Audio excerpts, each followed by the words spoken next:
let's start with the assassination of Hassan Eslayeh, Jeremy and Sharif. This news came to us on the East Coast late last night. And Sharif, maybe you could talk about it. Like, this is one of the most important journalists in Gaza, a mentor to so many journalists, living and dead. Someone who was, as I said, attacked in April, and not just attacked, not just collateral damage of a strike aimed at someone else, but targeted in April. And Israel claimed that they were trying to kill him and now have killed him in that Nasser Hospital. Yeah, I mean, it was actually, even by Israel's brutal standards, this was incredibly shocking. If we back up, yes, on April 7th, Israel bombed a media tent outside the Nasser Hospital complex in Khan Yunis, killing 2 journalists in that attack, Hilmi al-Faqawi and Ahmed Mansour, who died that night of his injuries. And if we remember, there's really haunting video of Ahmed Mansour sitting upright while burning alive as his colleagues try to rescue him. He died that night of his injuries. And the Israeli military openly said that day that strike was targeting another journalist in the tent, Hassan Eslayeh. They accused him of being a member of Hamas. They accused him of taking part and having foreknowledge of the October 7th offensive. And they, by their own admission, they backed this up by saying that he documented and published photos and videos of October 7th. Which is true. Yes. So by the Israeli military's own admission, Hassan was doing the work of a journalist, documenting events as they unfolded on that day. Hassan himself was severely injured in that April 7th attack. He sustained burns over much of his body. His skull was fractured. 2 of his fingers had to be amputated. And he was recovering in the burn unit of the Nasser Hospital when Israel bombed it last night. Hassan was quoted in Mondoweiss, one of the outlets that he worked for, 2 days after the April 7th attack. And it's a shocking quote saying, knowing that he was probably going to be killed, he said, quote, "It would not be difficult for the occupation to assassinate me again, especially with the increasing incitement I see and hear against me. They may target me inside the hospital, in this room of mine. What can I do?" And that's exactly what Israel did last night. They bombed a journalist recovering from his wounds from a previous attack targeting him in a hospital. And Hassan, as you mentioned, was a very prominent journalist in Gaza. He had hundreds of thousands of followers on social media. Colleagues describe him as always the first journalist on the scene. Part of the incitement against him was led by the Zionist watchdog group Honest Reporting, that regularly incites against Palestinian journalists, calling them terrorists. And Honest Reporting in 2023 launched a campaign against Eslayeh, published photos of him with Hamas leader Yahya Sinwar. They're the ones who said he had prior knowledge of the offensive. Following this, major media outlets that Hassan used to work with, like the Associated Press, CNN, Reuters, cut ties with Eslayeh based solely on these false allegations by this pro-Israel organization. That move lends credibility to these claims and helps pave the way for this kind of impunity for Israel to kill him, even by Israel standards, which has killed now 215 journalists in Gaza, an unprecedented rate of killing. Which creates hit lists of journalists and then assassinates them, as it did with our colleague Hossam Shabet, which openly targets journalists. This level of impunity has allowed it to go even further, to target a journalist in a tent by a hospital, kill 2 of them, then the journalist who's recovering, who they're openly targeting, kill him in his hospital bed.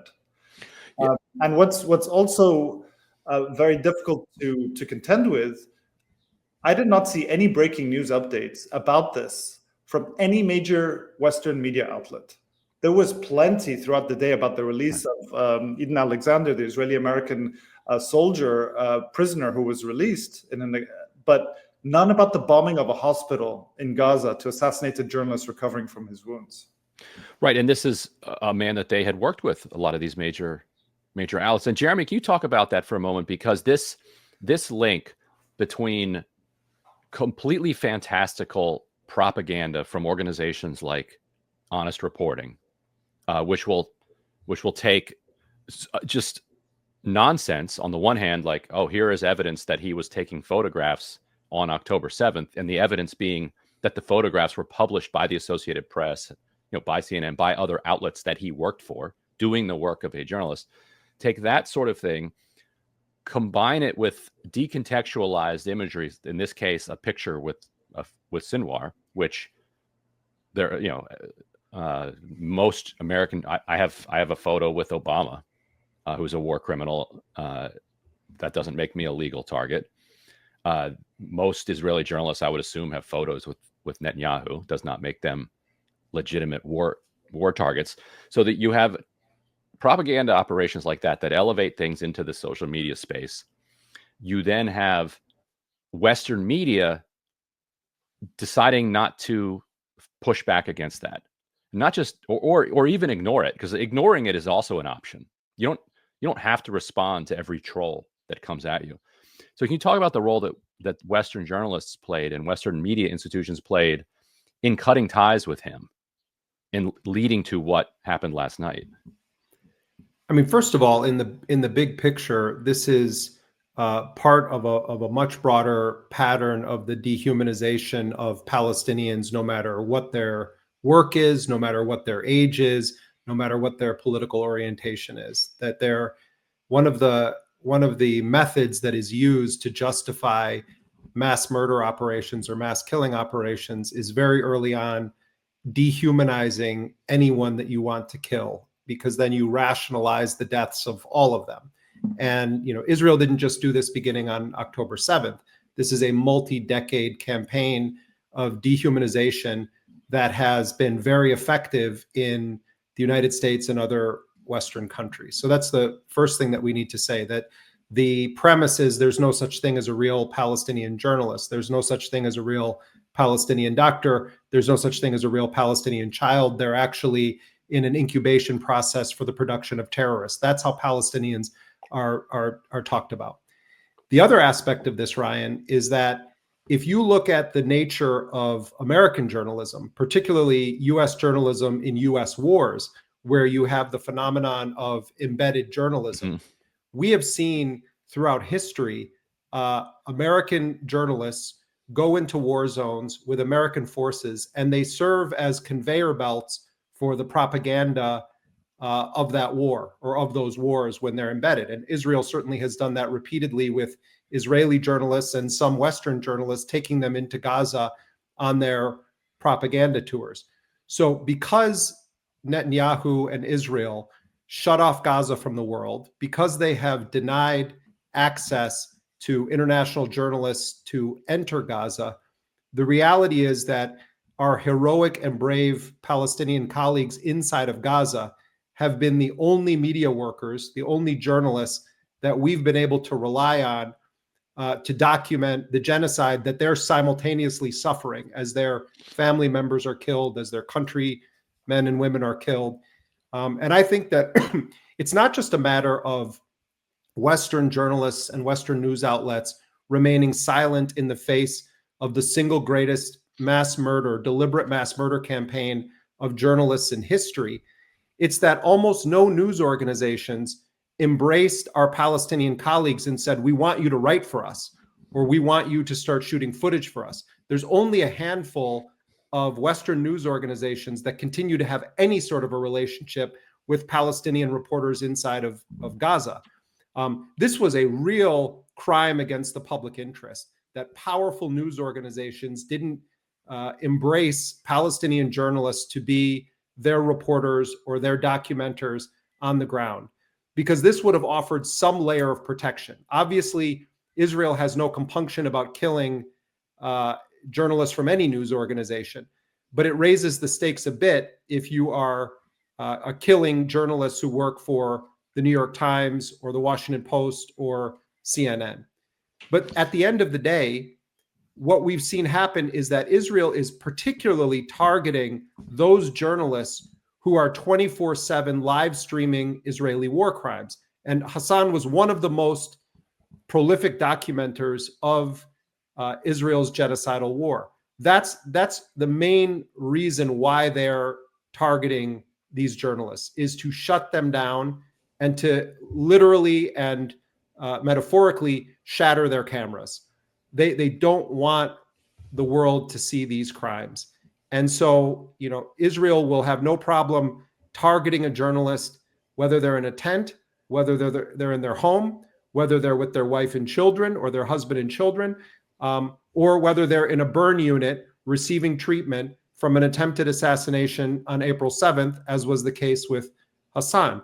I mean, this should be a source of institutional shame among all news organizations and journalists in the world for standing by and allowing this to happen. And I don't just mean by being quiet. I mean because it was a total failure not to partner with Palestinian journalists to tell the story of the Gaza genocide. So let's bring our colleague Abubaker in.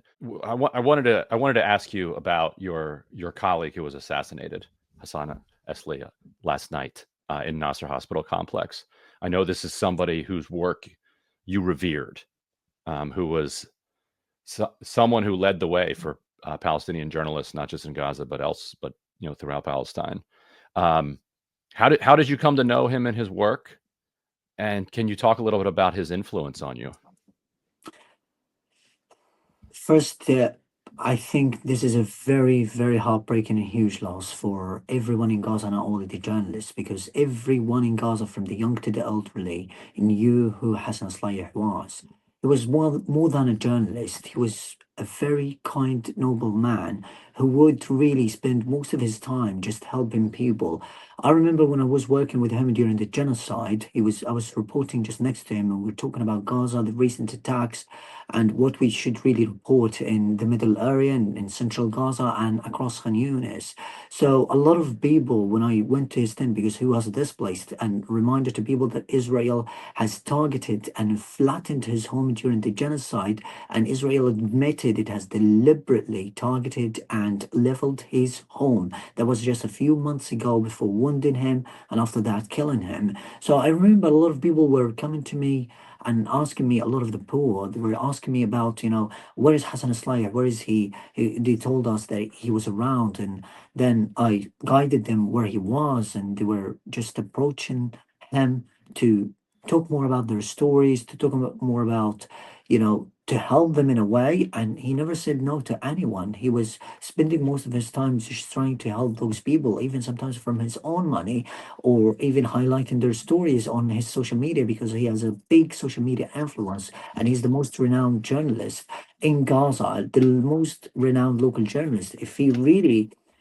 could speak English, he would be the most prominent one. He's just relentless, tireless, one of the most amazing people anyone can ever imagine. So I knew Hassan since I was a kid, since I was even 6 years old, because he's been reporting in Gaza. He defined journalism in Gaza since I was just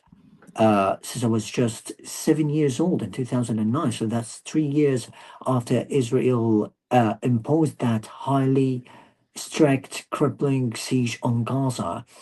And at that time, he was reporting unrelentingly, and he was even from that time a target for Israel. Hassan Eslayeh has a fever, as he reported that himself, the Mediterranean fever. He couldn't really receive treatment outside. He could travel outside Gaza for some times, but not all the time. But he was denied the exit outside Gaza to receive treatment in another country multiple times by the Israeli military. And that can really take you or enlighten you to life before the genocide in Gaza. And in 2022, this is something I wrote in Twitter. Hassan Eslayeh lives near the borders in Khan Yunis. The border regions in Gaza had always been attacked by Israel. Even during the ceasefire times, there has been constant bulldozing of agricultural land near the border regions, more expansion of control of those areas, and people's homes and land.